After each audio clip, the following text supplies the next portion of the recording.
Hi everyone, welcome to one of your last big lessons in cells.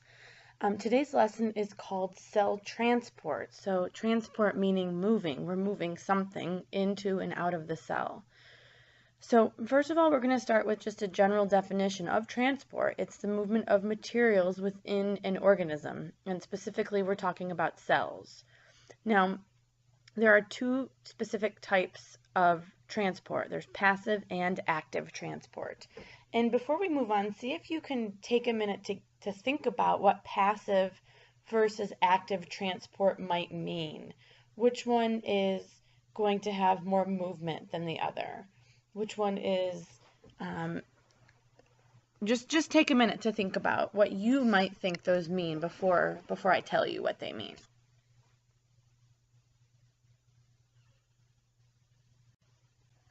Okay, so before I go into passive transport and active transport, I just want to say that the osmosis lab that you started earlier this week is an example of cell transport. And I'm not going to tell you too much because I don't want to spoil the results of the lab. However, I want you to keep this lesson in mind when you're completing your lab because that lab is a perfect example of transport of materials into and out of a cell. And our cell is the egg. So we're watching how things move into and out of the egg. Okay, so passive transport. No energy is required from the cell in passive transport. Substances with passive transport move from an area of high concentration to an area of low concentration. So they move from where there's a lot of something to where there's not a lot of something. Diffusion and osmosis are both examples, and the egg lab that we're doing is an osmosis lab. Okay, so I'm going to give you the definition of both osmosis and diffusion. So diffusion is the movement of any material from an area of higher to lower concentration.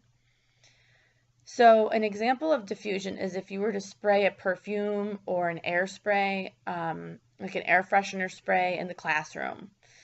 If I sprayed it and I was sitting at the front lab table, for example, who do you think would smell it first?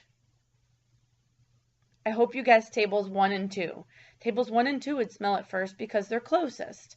So it moves from higher concentration to lower.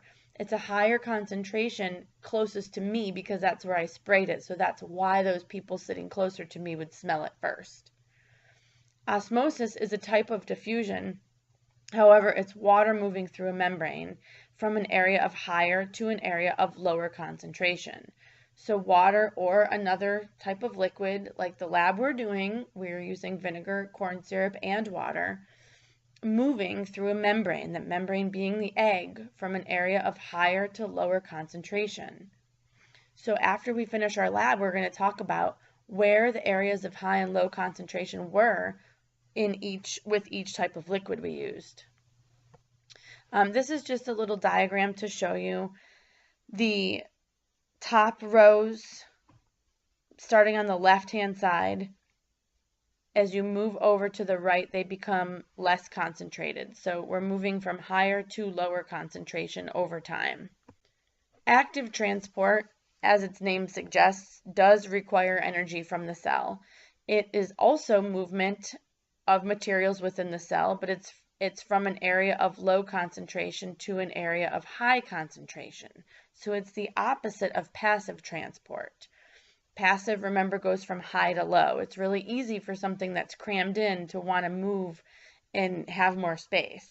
But for something that is already got a lot of space, it takes a lot more energy to move it to somewhere that has hardly any space. So those are both types of active transport, or there's something called exocytosis and endocytosis.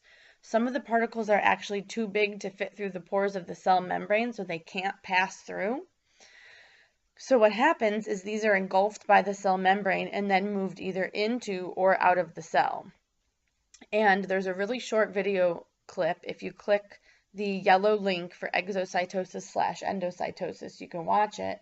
And then on your graphic organizer, I want you to write just a brief definition of what each of those things is in your own words, as well as what the prefix X means in the prefix N. So X, think of exiting, and N, think of entering.